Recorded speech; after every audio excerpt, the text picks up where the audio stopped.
Hello everyone, my name is Devas. I am in class 4C.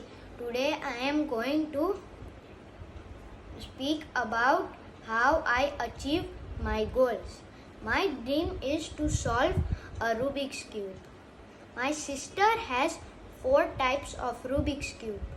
I took the 3x3 one. My sister knew how to solve it, but she was busy, so I could not learn how to solve the Rubik's Cube from her. Then I searched in YouTube how to solve a Rubik's Cube, but I kept forgetting the steps. During Navratri, I went to my Masi's house.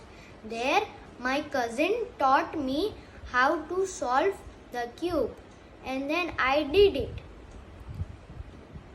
I could solve it in 2 minutes.